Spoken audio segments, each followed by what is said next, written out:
Okay, well, thank you all for coming back, and that's always a good sign. How many of you enjoyed the first part of this program?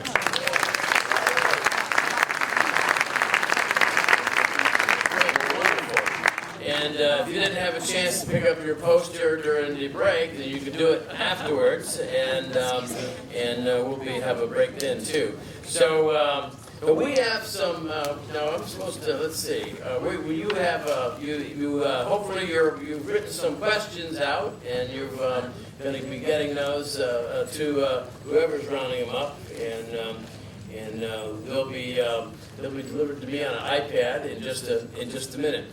So now I find it.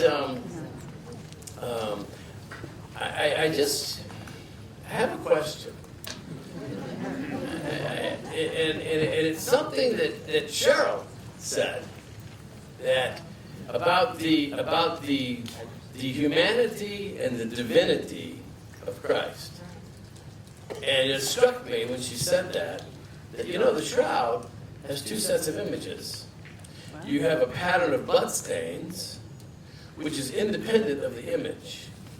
So in other words, whatever, we don't understand that the pattern of bloodstains got on there because this cloth has wrapped a corpse.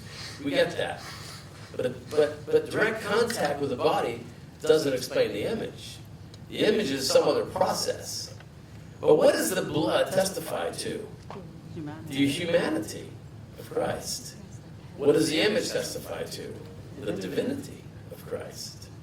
So the theology of that is right there in the Turin Shroud. Okay, just thought I'd mention that.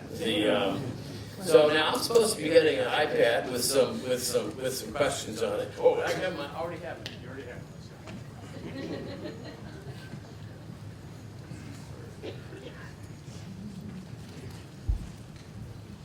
All right. Sorry about that. No wonder I couldn't see it. It was in the dark. Let's see.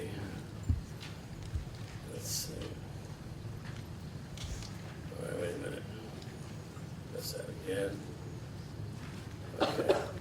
All right, I may need some technical assistance up here. Jeff? Go ahead and ask the first question.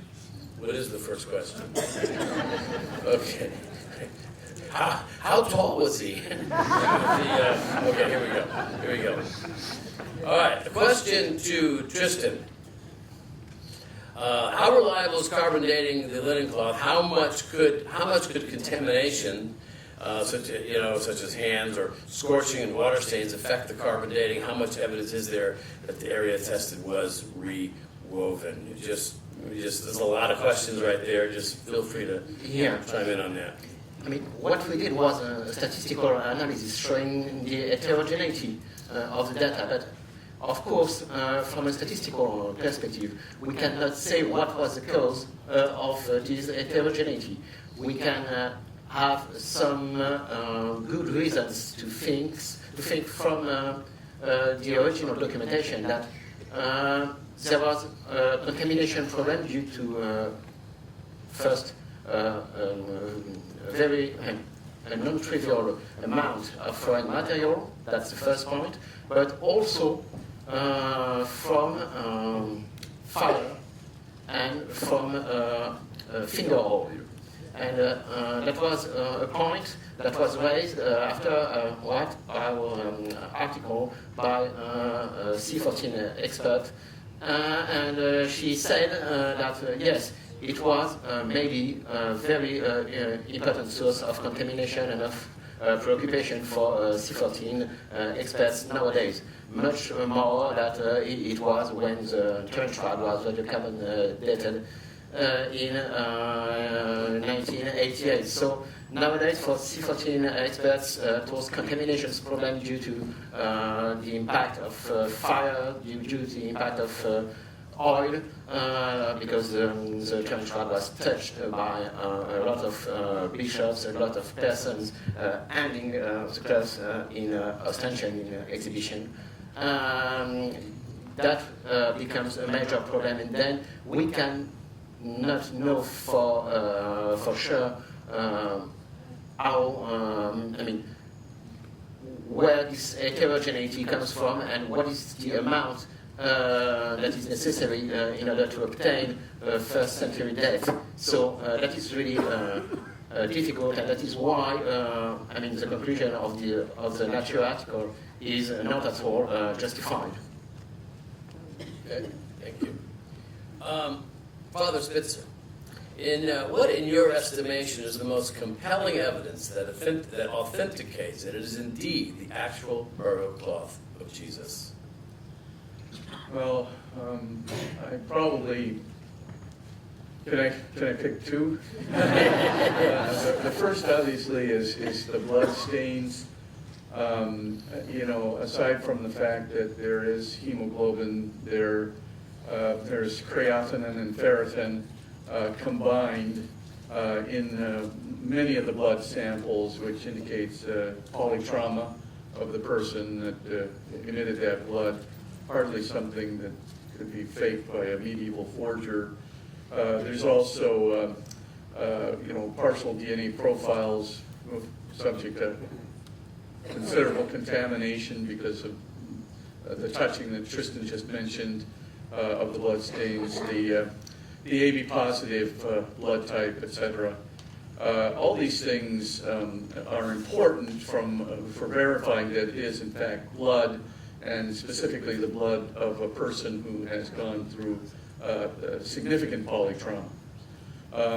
There's also in the blood record of the rather unique, I wouldn't say unique, but highly, highly unusual crucifixion of Jesus.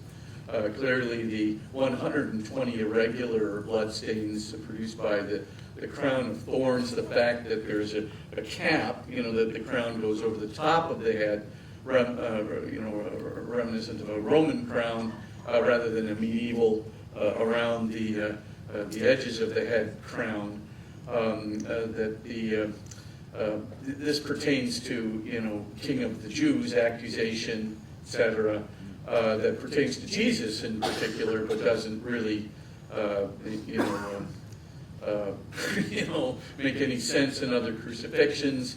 The evidence that Father Andrew pointed out already regarding the Roman lance between the 5th and the 6th ribs, going up at an angle that might hit the pleural cavity, from the gasping that the person is doing may have made some fluid accumulation there, not necessarily pleural edema or just the pericardial sac, but there could be fluid accumulation and blood and water could have fallen from that.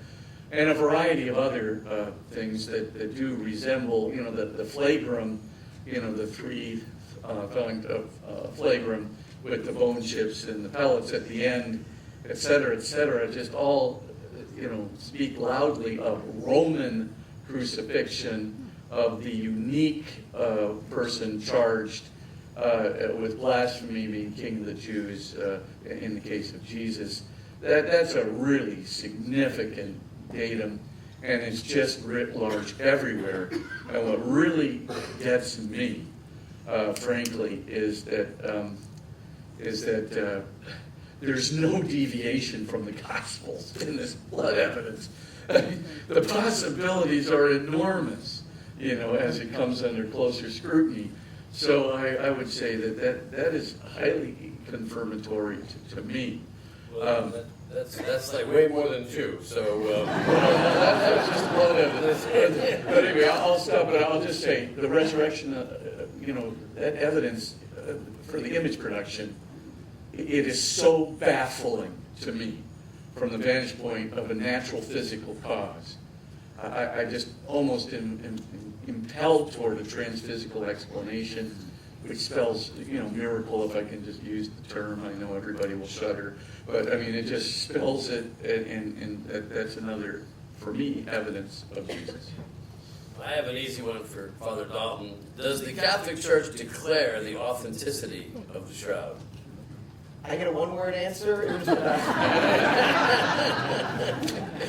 So there's no official teaching from the Catholic Church with regard to the authenticity of the shroud.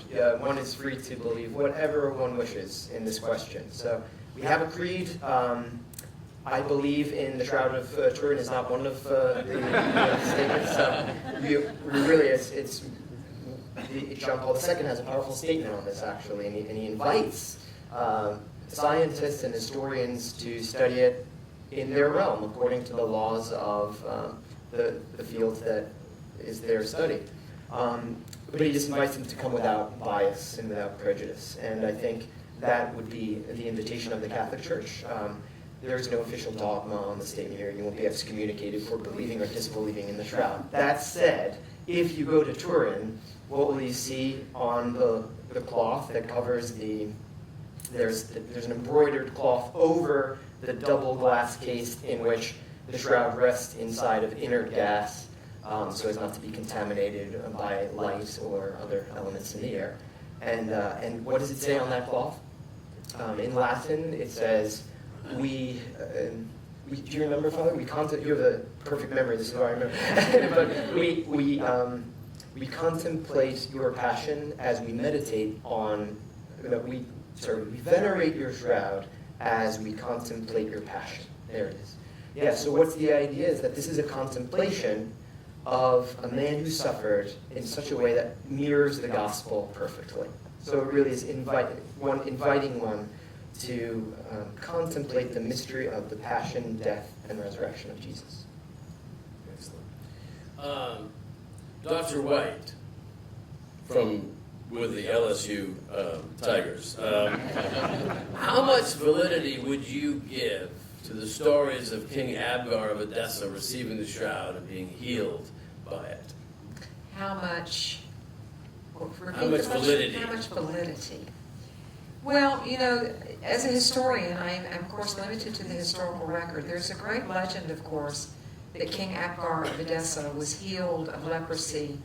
The legend is that St. Jude Thaddeus took a cloth that bore the face of Christ to Edessa and cured King Abgar of his leprosy. And that this can somehow be linked to the same cloth that shows up in the undisputed historical record in Edessa in the 6th century. I will say this about legend. I never discount it. It does not qualify as history, but it doesn't mean that it is not worthy of our consideration when trying to contemplate where this cloth may have been. So that there is, of course, a beautiful, I believe it's a 9th century icon, 10th century icon, that's on the wall of St. Catherine's Monastery that shows King Abgar holding a cloth with the face of Christ. So what that tells us is that the legend was cemented in Christian tradition, so much so that it shows up in artwork.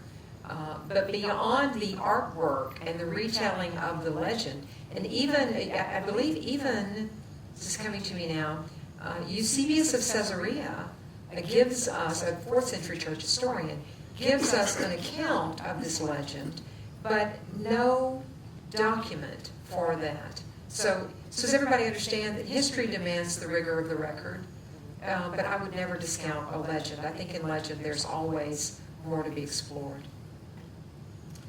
Not sure who to give this to. Who wants to field the question about the Sudarium of Oviedo? I could at least give one shot at it. Okay, we have a volunteer. Is it physically possible to identify or match the blood on the shroud to that on the Sudarium as belonging to the same individual? Yeah, Alan Wagner and several others have done this, what's called enhanced photographic overlay analysis. And they have found 120 points of congruency. I think it was maybe 70 on the front part of the shroud, which would have covered the face and the sides, and 50 on the back side. For those, I'm sorry, I should give you some background. The Sudarium of Oviedo is a face cloth. It's the face cloth that was thought to have covered the face of Jesus as the body was transported from the cross, taken down from the cross and transported to the tomb. The reason that this was not uncommon was because if somebody had been, terribly maimed, or in Jesus' case, suffered this horrible death, and it was quite a macabre sight. The face was, and the jaw would have been, I might be blunt, flopping up and down. He'd be held in place, and the pleural edema fluid would have been coming from the nose and so forth. Decency required that the face be surrounded and the top of the head and so forth be decently covered. Then that cloth would have been brought over to the tomb. The Gospel of John reports that it was rolled up in a place by itself, not with the linen cloth, which was in a separate place. But now when you there's no image on the Sudarium of Oviedo, which, by the way, we have a good historical record, I believe, going to 616 AD with that cloth. And this raises a really important question. Do you know the odds of getting 120 points of congruency in irregular blood stains just on the head, the face, and the back of the head, going down to the nape of the neck? 120 points. There's no image on the Sudarium at all. You do digital overlay photography of that relic with the face on the Shroud of Turin. I mean, the odds of this happening by pure chance are astronomically, low. So, I mean, the point I'm trying to say is it's very likely that those two cloths touch the same face. And by the way, the same blood type, right? The AB positive blood type, et cetera, on the Sudarium, probably had to touch the same face. The odds are just too high against it happening. Now, if you look at the record going back to 616 AD, what does that say immediately about the medieval forger hypothesis? Right. Highly unlikely. I mean, you get to say another forger came out there, said, we're going to need another cloth that has, a provenance going back to 616. So let's, make this fraudulent effort. So I have to just tell you, I think the cloth is much older. And I think that, if somebody can tell me how you can get that kind of congruency without the two cloths touching the same face, I don't know, but I think the provenance, and Cheryl can talk about this more, going back to 616 is really good. Yeah, Russ, can I add to that just very quickly? So Father Spitzer raises an excellent point. If these two cloths came into contact with one another for these 120 plus points of congruency, we know from the historical record that had to happen before the year 616, because we know where the Sudarium has been since 616. It's documented in the record. It showed up in Oviedo, Spain, in a reliquary that was purported to have belonged to the Apostle James, and we have a clear chain of custody for that cloth. So this is one way in which I think forensics, and in many ways, all of these disciplines can communicate with each other and help build that consensus we're all looking for about where the cloth has been. Okay, I'm just going to throw this out here, see who wants to take it. Aside, other than carbon dating, what are the reasons skeptics give to voice their opposition to the shroud being authentic? If we want to know about carbon dating, what else is out there that people would object to? Anyone? I frequently get a question that I hope everyone else can jump in on. But I frequently get the question that this man of the shroud was approximately 5 foot 10 inches tall. He weighed about 160 pounds. We know that forensically, anatomically, anthropologically. And people will frequently say, well, he's too tall to be a first century Jew. I frequently get that. And it's almost counterlogical. First of all, we know from remains we have of first century burials, Jewish burials, that yes, it's a little bit on the high side of average, perhaps, for a first century Jewish male, but it's the point I'd love for people to know is, if that's what you want to argue, is that he's too tall to be a first century Jew, consider the fact that we also have remains from many men from medieval battlegrounds, and I can tell you, he's far too tall to be a medieval European. So, You know, as an aside, as to that height question about thinking that people were much shorter Right. back in the day, and I stand as a testimony that that can't be true. But actually, I heard a lecture one time from a retired military colonel, and he had been stationed in South Korea. And then he retired and went back to school, and he got an academic visa to North Korea. And one of his observations he made was that the North Koreans, same exact culture, are average about 6 inches shorter than the South Koreans. Now why? Diet. right. They're starving to death half the time. And so here's the exact same culture, and yet one is 6 inches shorter than the other. So it's, I just thought that was an interesting aside. And then also my understanding is that there were excavations of some of the bodies at Masada, I believe. And the range of skeleton heights range from like 5'5" to 6 feet. To nearly 6 feet tall, that's right. So it's certainly not out of the range. Now, Jeff, how am I doing on time? I'm just going to throw in one other Hold on. point too. Pardon? 5 minutes, okay. You're going to throw in, okay, go ahead. You're going to throw in one more thing? Oh, I was just going to say, fake news is another big reason. I mean, that Yes. so-called blood spatter Now, test. wait. You know you're in Washington, right? I mean, this is the home of fake news. So, yeah. Well, let me tell you. Okay, we won't go there. Now, I have one more question. I think we might have time for. Please describe how the shroud was wrapped around Jesus. Who wants to take that? I can take that. Okay, take it away. It's often asked, why is there a double body image, right? You're looking at to the left of the cloth, you saw the frontal image of the body, and then the dorsal image to the right. And so what happens is you have to imagine a body lying on a sill. But first you put down the sheet. The sheet is 14 feet long and change.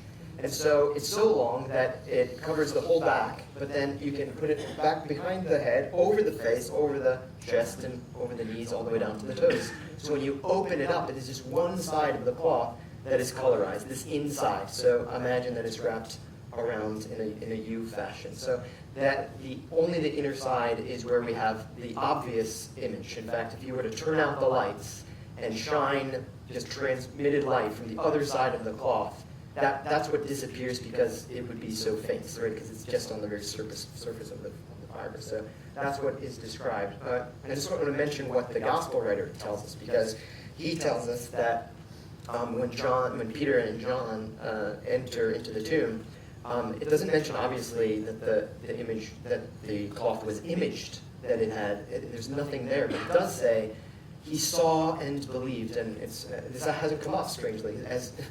That would be a seminal point to make, right? He saw and believed. What is it that he saw so that he believed? Notice that it didn't just believe out of thin air, and I'm not suggesting that they saw the colorized cloth or that they saw the image that we see in our black and white inverted grayscale images. But what is significant is that it was the condition of the empty tomb that led them to this belief.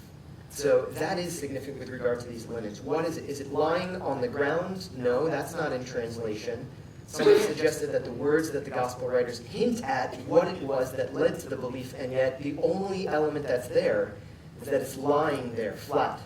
And so I want to highlight something that Father Spitzer mentioned with regard to cloth collapse, the theory of John Jackson, right?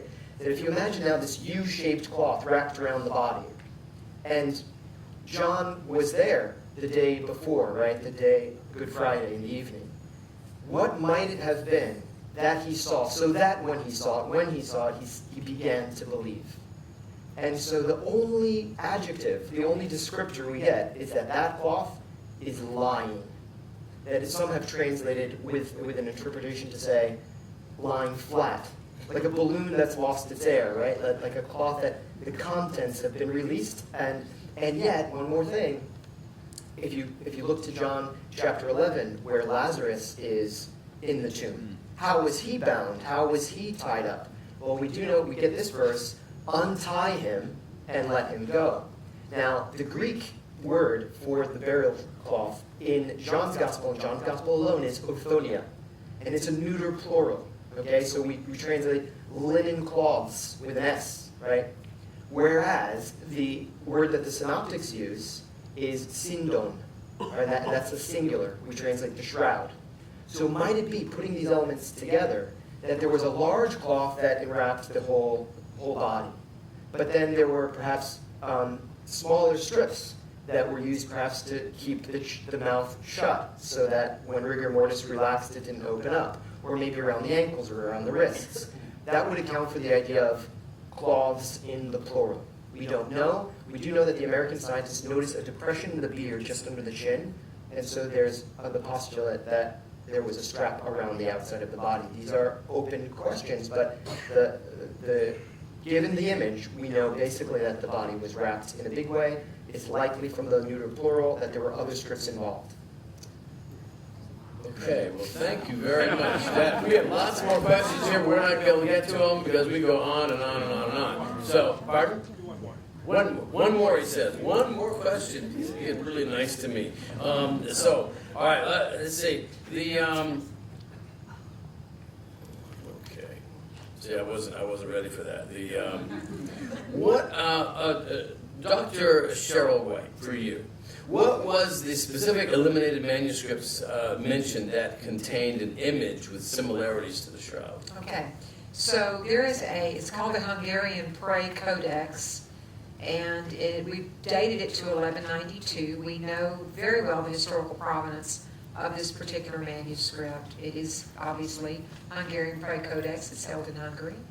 And it is an illustration. This monk artist has drawn an illustration of the enshrouding of the body of Jesus. And when he draws his shroud that Jesus is being wrapped in, he does something very unusual. He first of all makes note of a very particular weave pattern in the fibers of the linen itself, which is a very unusual 3/1 herringbone weave. That's quite unusual in burial linens. This would have been a very expensive cloth.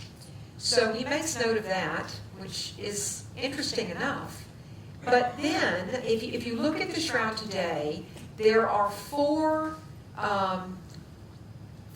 independent but overlapping, if you fold the shroud, L-shaped burn holes. Now we call them poker holes, for lack of a better term. I don't know how everybody else feels about that, but I don't like that term.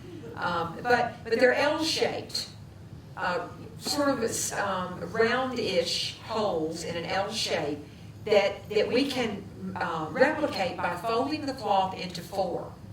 Some have speculated that perhaps at some point in its history the shroud was used as a corporal on an altar for a Eucharist, perhaps in the early church. Someone swinging a thurible may have gotten some coals loose, and it got out on the cloth and left this L-shaped burn.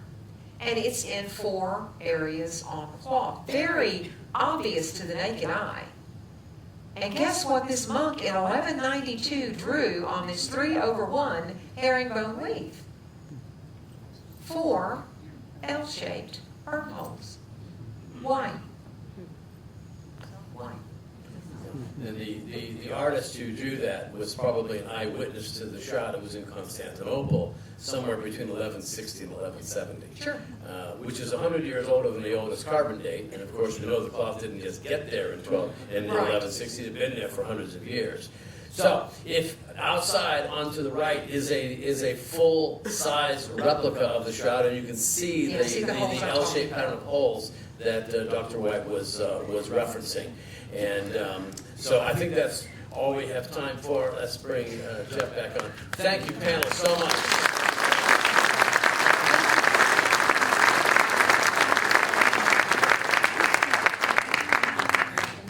So did you learn anything today?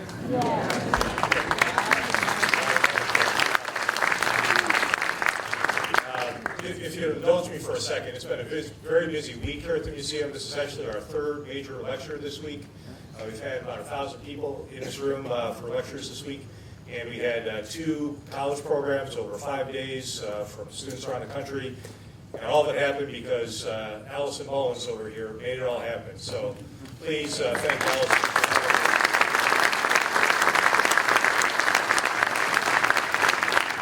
Allison gets to take Monday off now. So. She's done a fantastic job. And I do have to chastise Russ a little bit here. He got out of sequence and announced the exhibit before. It's supposed to be my job. It's my museum. But in the spirit of the man of the shroud, I'll forgive Russ. But seriously, we are very excited to announce that in February of 2021, we will be opening a special exhibition here at Museum of the Bible about the history and the stories of the Shroud of Turin. And in the style of Museum of the Bible, as you know from our exhibits, it will be focused on the history and the stories and the impact of the Bible. It will be academically and historically rigorous and accurate. Our friends here on the stage will be assisting us in this project.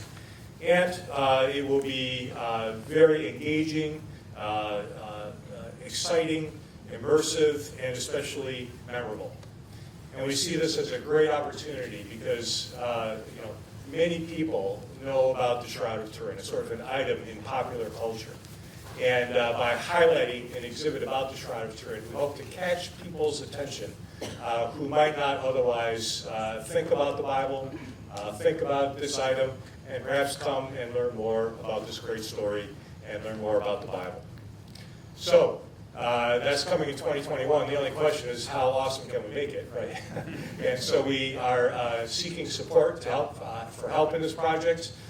We'd like to make this something that not only is here at the museum as a special exhibit, but that can go out to other locations as a traveling exhibit afterward and develop content that can be used by other exhibitions and museums around the world. So if you're interested in helping out with this project, there is a way to donate online up on the screen there. You can talk with me. I'd be happy to help. And we have a special gift for you from Myra, who's here to talk about that. Myra.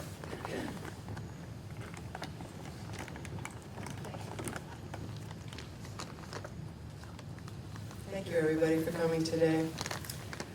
When you leave the theater, you will be getting a gift. This poster. This one you don't have to pay for. This poster is important for the following reasons.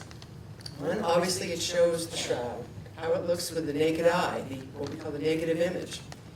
And then we have the positive image, which was developed in 1898 by Secondo Pia. In his darkroom, he believed he was seeing the face of Jesus.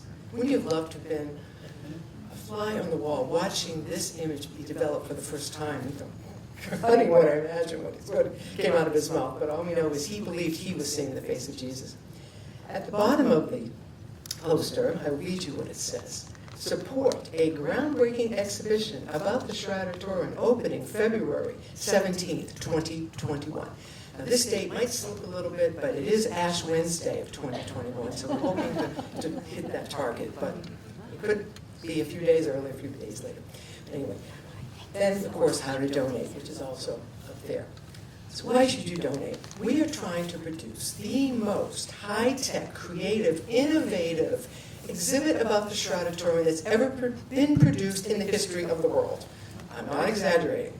But I have this fantasy, or maybe it's a vision, that there are people lined up, wrapped around this building, waiting to get in this exhibit. But this I do know. And I will paraphrase the words from the Gospel of John, which have been mentioned a few times today. In the beginning was the Word, and the Word was with God, and the Word was God, and the Word became flesh.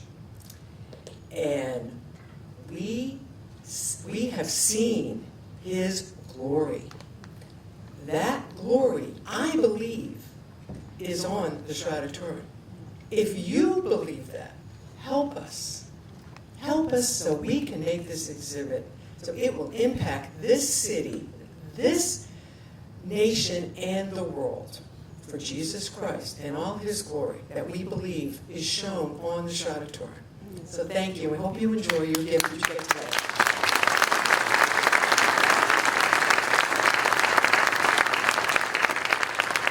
So again, thank you for visiting the museum today and this event. If you have signed up for the reception afterward, that follows up on the 6th floor, one floor upstairs. If not, there's another hour or so to enjoy the museum. So please take advantage of the time to visit the exhibits, and please join us again. Thank you.